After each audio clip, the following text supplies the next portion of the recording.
I used to be very apprehensive to development. Now I'm only slightly skeptical, I guess. Well, it's a double-edged sword. Yeah. Yeah. And I know you guys deal with this ad nauseum on the city council. Yeah. So, well, with that, I'll go ahead and introduce us here. We've got another episode of Town Hall with my dear friend and now mayor of Durham. You were not mayor the last time we did this. That's right. So, That's exactly right. Steve Schewel, who gave a fantastic State of the City address last night. And I'd like to actually start with that. I know homelessness was a topic that we wanted to dive into a little bit later on, but just to recap the State of the City address, and maybe some highlights for you, things that you felt like were well received, or points that you felt really strongly about making sure using that time to, because you had the public's Had the microphone. ear. Yeah, exactly. Well, I think that a lot of the things I said were things that anyone who has been involved in Durham's politics in the last year has heard me and other people say a lot. I think the vision that I tried to put forward was really a vision that our community has forged together. And I tried to, when you do a State of the City, people say, well, you have to say, what is the state of the city? Right. Like in the State of the Union addresses, the state of our union is strong and et cetera, whatever. So I really try to think of what is it? What is the state of our city? How would I like to encapsulate that? And so, the phrase that I came up with for the speech was that the state of our city is welcoming, diverse, prosperous, and determined that prosperity be shared.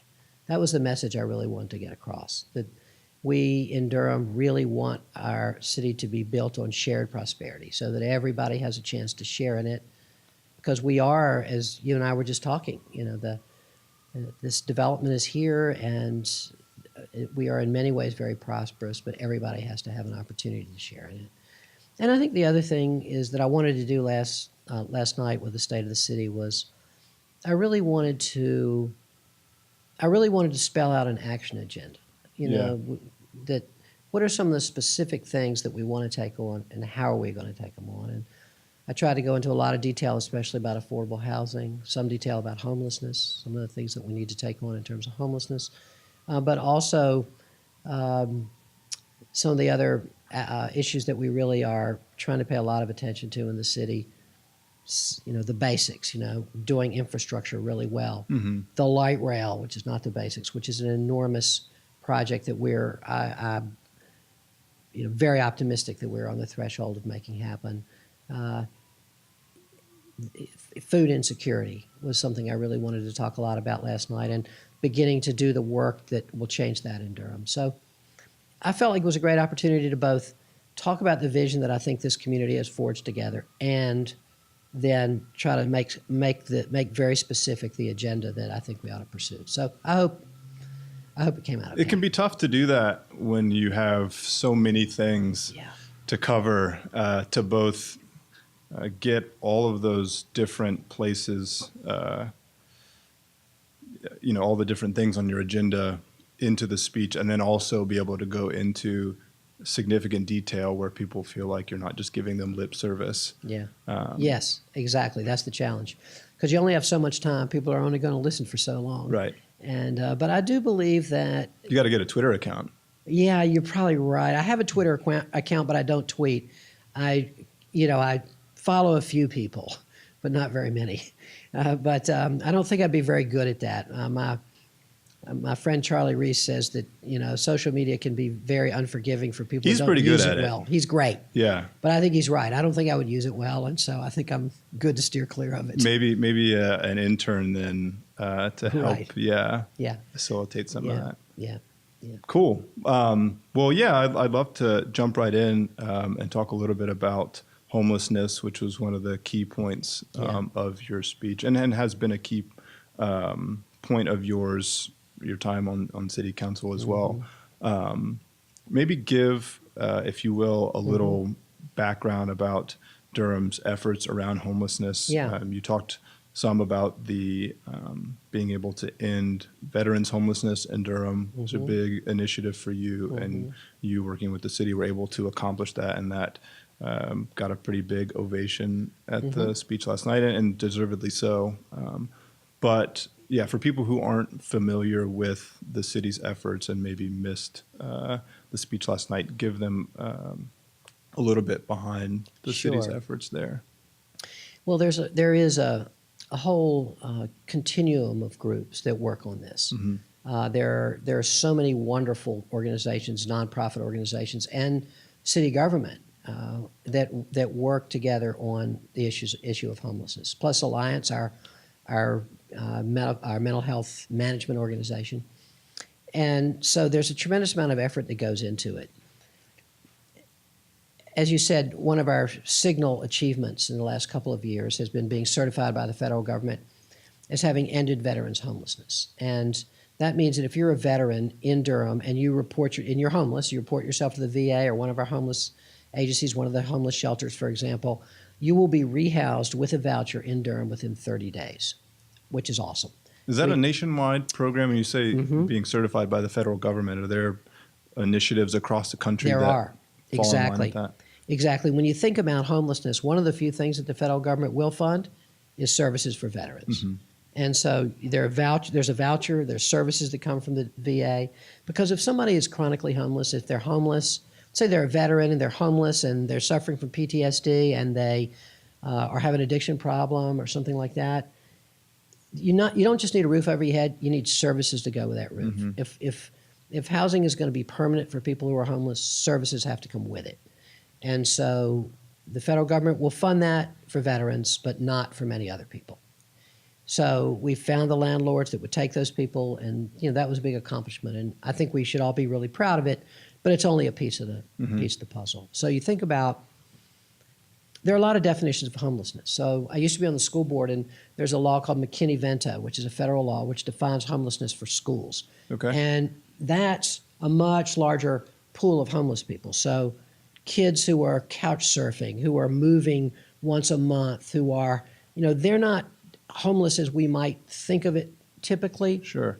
But in actuality, they suffer many of the problems that homeless people do.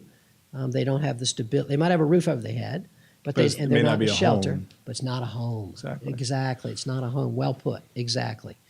And so that stability is really lacking. And think of that when you're going to school. I mean, how hard that would be. All of a sudden you're in a different school zone.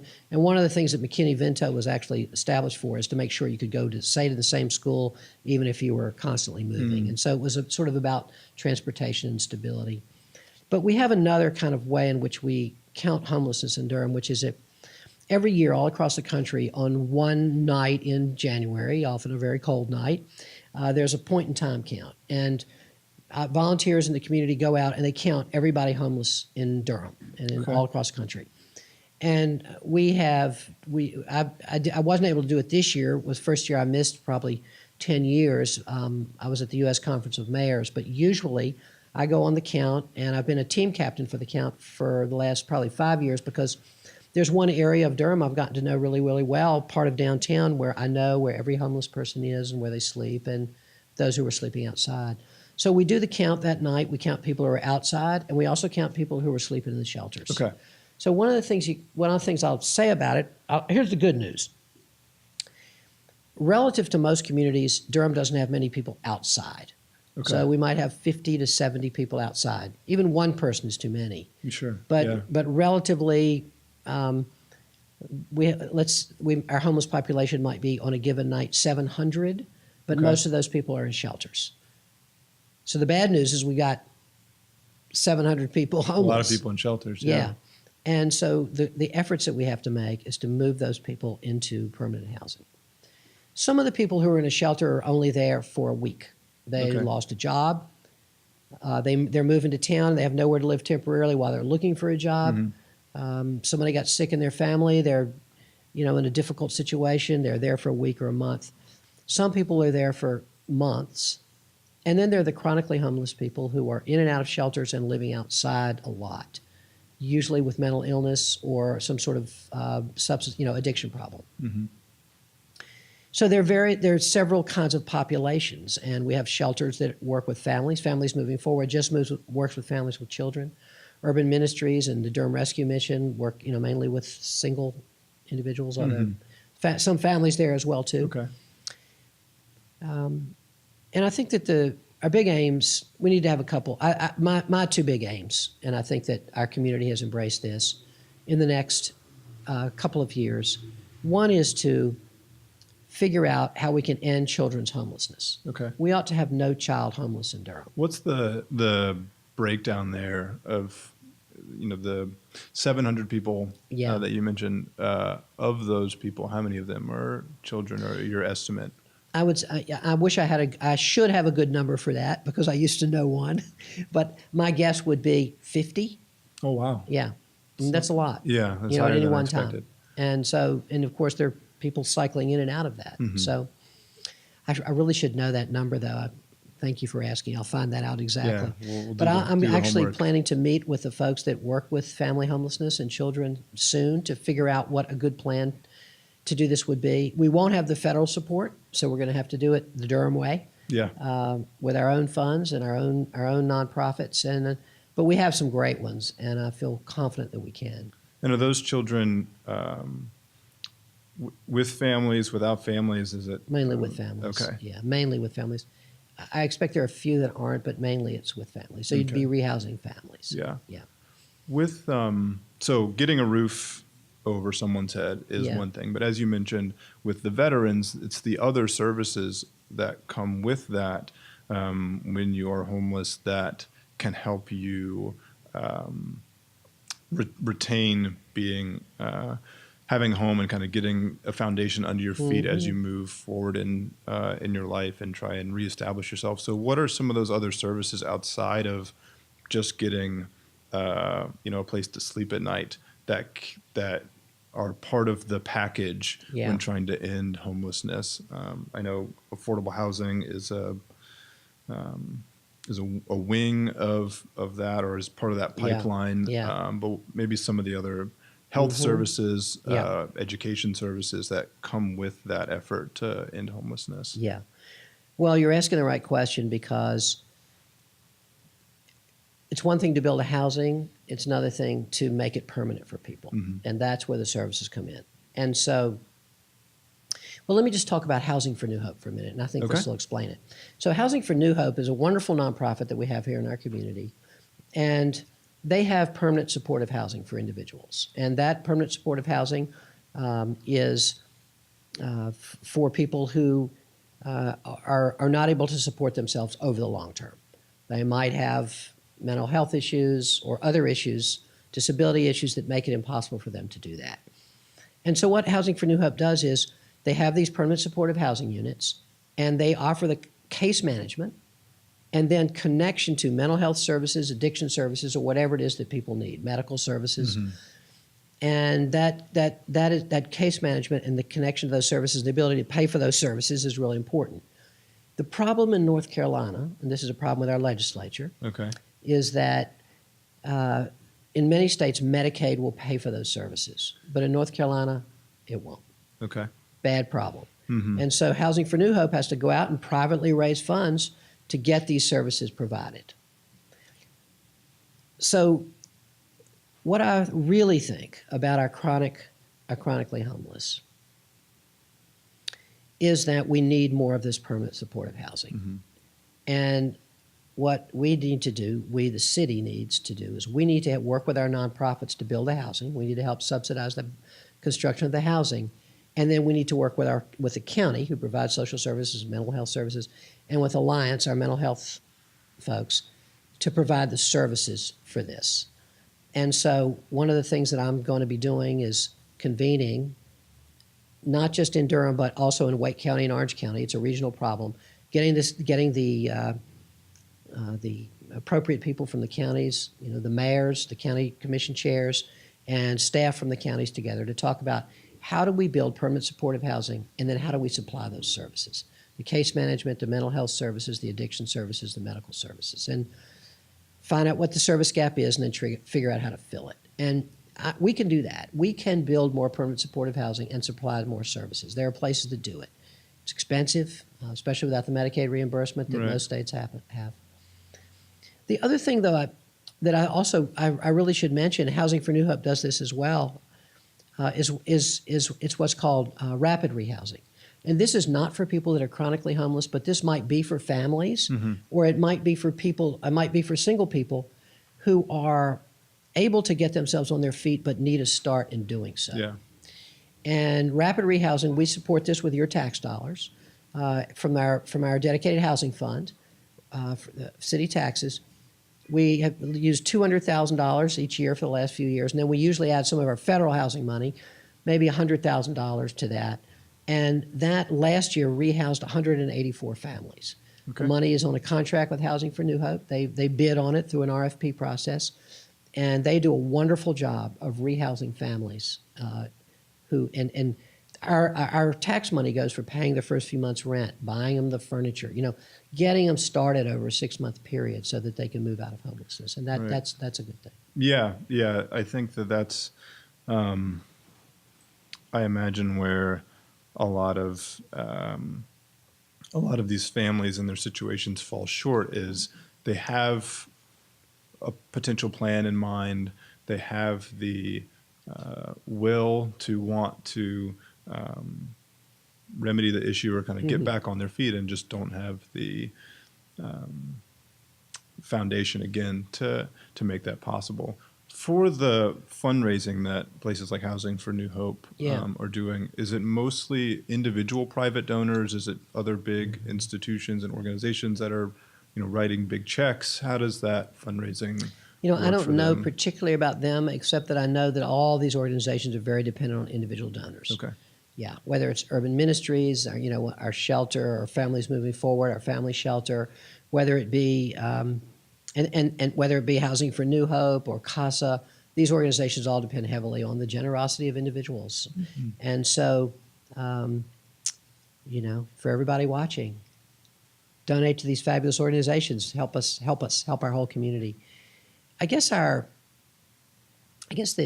other thing about them is that they work beautifully together. They are a real continuum. The nonprofits. Yes. Yeah. If you're at Urban Ministries, they're constantly working with Housing for New Hope, or if you're at Families Moving Forward, working with Housing for New Hope to get people rehoused. And they're much more than shelters. Our shelters are much more than shelters. They're trying to get people training. They're trying to get people addiction services. They're trying to get people out of the shelter and moved into permanent housing. Yeah, so maybe half a year ago, I went by for a story that I was doing at Central while I was there about a project happening at Urban Ministries. And one of the things that I got to witness during the hour that I spent there was people who were getting workforce training assistance. Yeah. And so I recognize that Urban Ministries is, as part of their, as part of trying to get people back on their feet, are not only trying to find them housing, but find them opportunities to work as well. What is the city? How is the city involved in that process as well? Yeah. Not just finding housing, but finding work for people who may or may not have had a job in the last 6 months to a year. Yeah. Well, we have career centers, and there's one on Briggs Avenue, for example. There are thousands of people that go through these career centers every year. We have job fairs. I say we, the Office of Economic and Workforce Development, in concert with the state, actually conducts job fairs. And the job fairs are individual companies coming in saying we need to hire. We have 50 jobs. We have 50. Duke Hospital might say, we have 50 jobs open. These are the jobs, and then we'll have people that come to our career centers then are made aware of the fact that these jobs are coming up. And there's also work done with them, as you were saying, at Urban Ministries and elsewhere, to get people ready for interviews and that kind of thing. So there's a whole lot of work that goes on around that.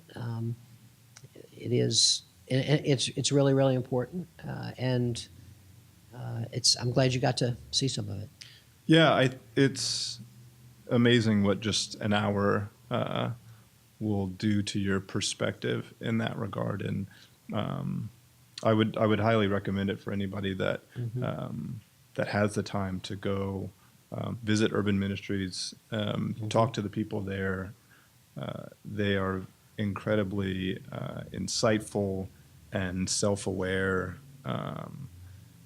There's, I think, a stigma about homelessness. People think that they're lazy or something is terribly wrong with them, and in a lot of cases, they're just someone that life didn't go the way that they expected, and so. Some people are just a missed paycheck away from homelessness. You know, there's a lot of that.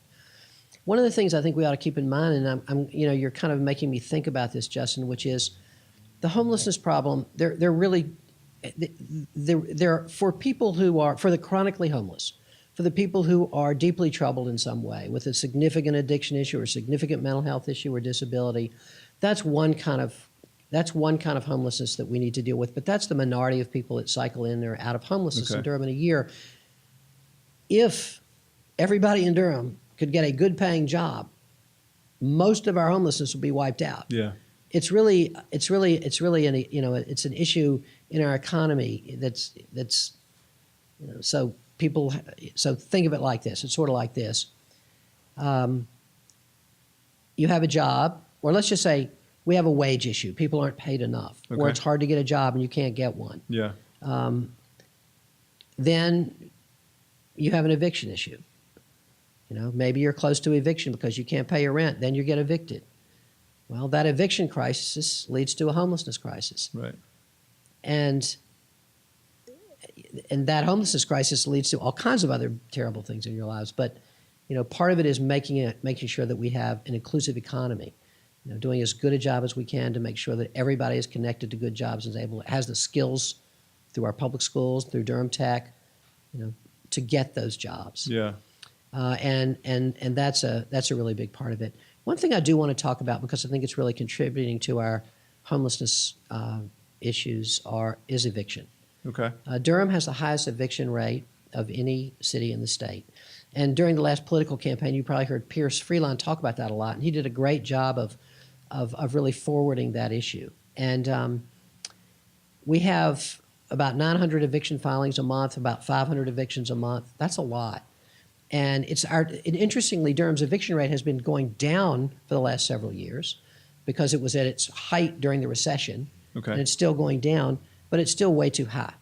And one of the things that we're looking at very hard, and we've asked our administration to come look at back, both the city and the county administrations, is to come back and tell us how we're going to be better supporting the legal help that people need when they're being in eviction filings.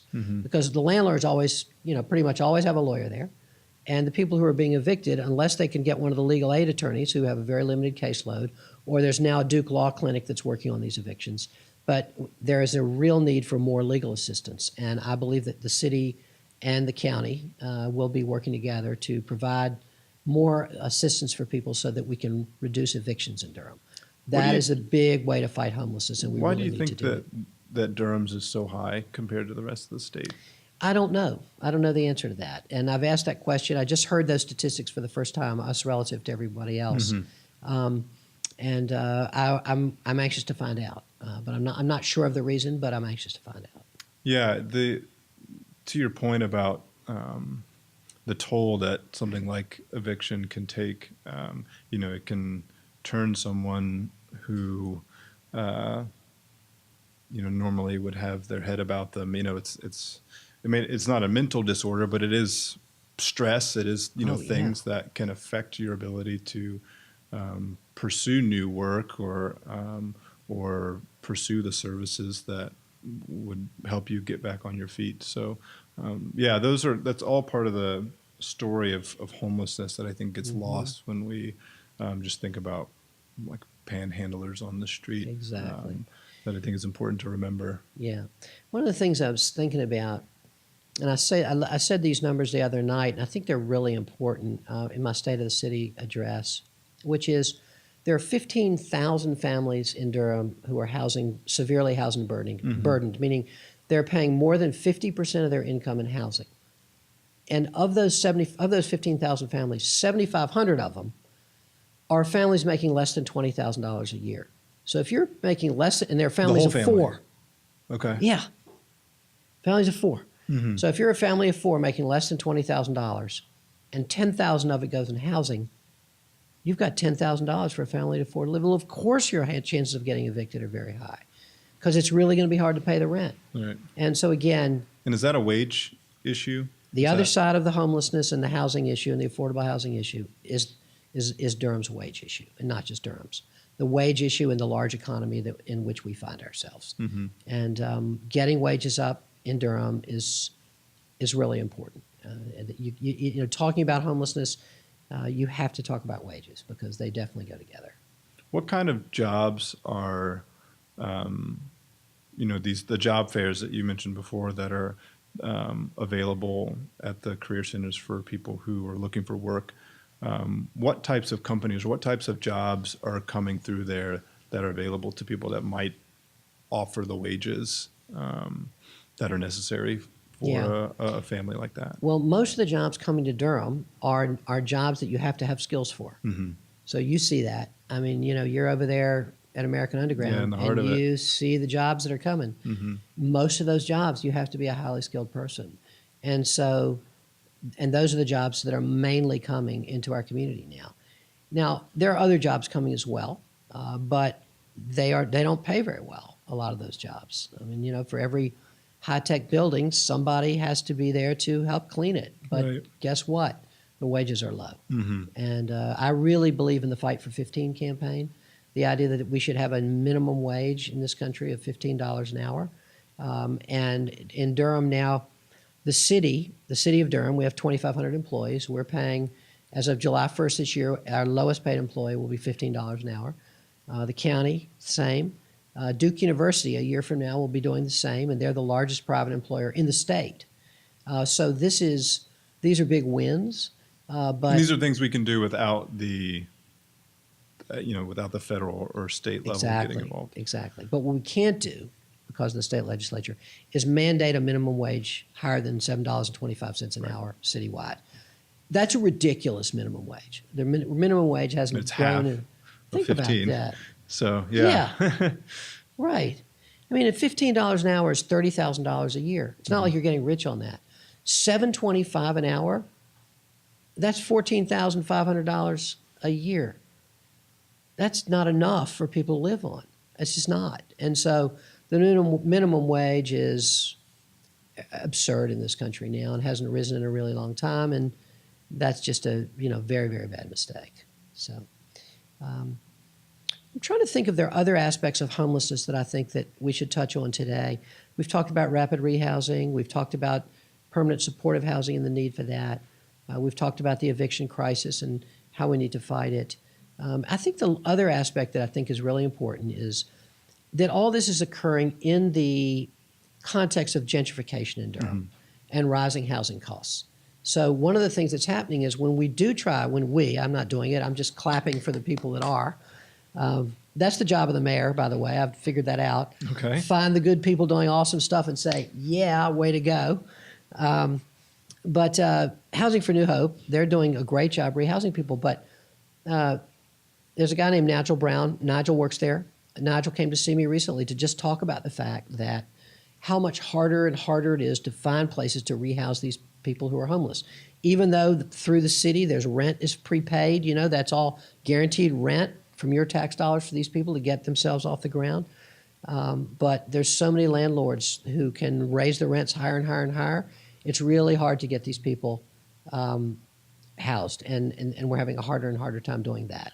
Right. So, and you want to make sure, too, that the communities and neighborhoods that you're building in Durham are diverse, not just across racial lines, but economic ones as well. And that can be one of the bigger burdens of gentrification is really segregating people, for lack of a better word, into these communities where, to your point about the double burden, they're not only struggling themselves, but their neighbors are as well. And so collectively, they maybe lack the resources that other communities take for granted. So, Yeah, Yeah. it all interlocks, and as most of life as tends to most do. of life does, the underlying unity of all things. Mm-hmm.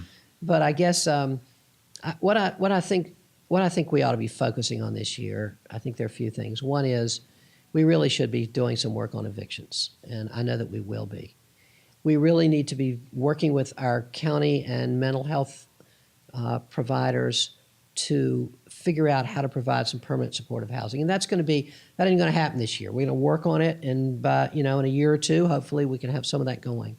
But we need to get started on it now. And then the other thing is, how do we make a plan to end children's homelessness in Durham, and be serious about that, and figure out how we can make it so that if you're a homeless family in Durham with children, that you are rehoused within 30 days. That should be our goal, and I'm looking forward to working with people on it.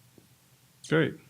Well, I want to thank you again for taking the time Thank you, to Justin. do another one of these. These are always a great part of my week. So I actually have a question for you. It's unrelated to homelessness, but something that I've been thinking about. I just finished The Secret Game. I don't know if you've read it. I have read The Secret Game a long time ago. I love that book. I'm a big evangelist for it now. And Yeah. if anyone that follows me on social media has probably seen me post about it a lot in the last couple weeks because I just finished it last week. But if I don't know if this is a power of the mayors, of who I need to talk to, but I really do think that book should be required reading for high school students in Durham. I think there's a lot baked in there about Durham's history, about Duke and Central's history, about sports history, that is very important and interesting, and there's just a lot going on there that, I would highly recommend. Okay, so anybody, I've got an idea.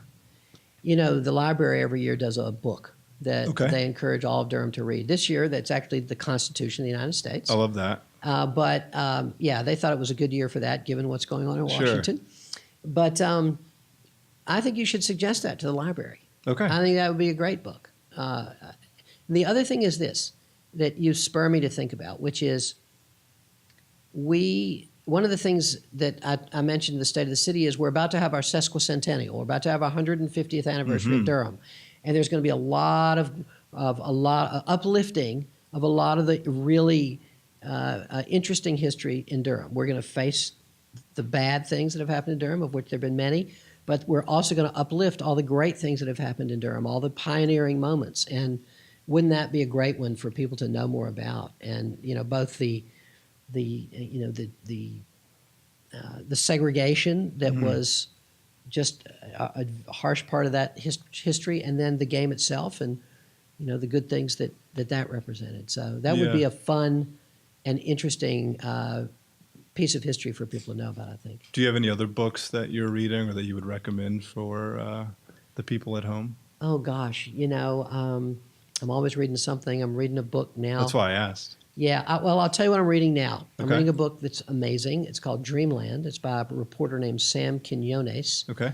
And it's about the creation of the opioid crisis and the heroin epidemic that followed. So usually I read fiction, but that's what I'm reading now. And I recommend it for anybody who's interested in the opioid crisis and how it kind of morphed into a heroin crisis. So I'll add it to my list. Yeah, it's actually a fantastic bit of reporting, and it's a great read. Awesome. Yep. Well, thank you again. This has been another episode of Town Hall. We appreciate you joining us for our first episode of the new year. If you ever have any questions, comments about the show, please hit us up online. You can follow us at Clarion Content on Twitter and on Instagram. You can email us directly, clarioncontent@gmail.com, with your questions as well. Steve, you are on Twitter now, so people could tweet at you if they wanted? I guess they could, Justin. I'm not sure how well I'd respond, but yes, absolutely. Okay, maybe tweet at Charlie Reese and he'll relay the information to Steve. Exactly. That's a great idea. He will. And you're welcome to hit me up as well. At Buddy Ruski, that's BUDDYRUSKI on Twitter and Instagram.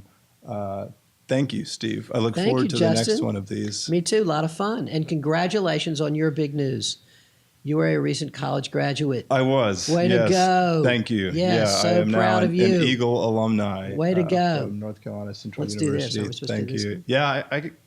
Yeah, I don't know what it is actually. Yeah, Very this looks good, kind very of good. flimsy, but You did well. I'll figure out whatever that hand sign is and get back to you on that. So we'll see you next time.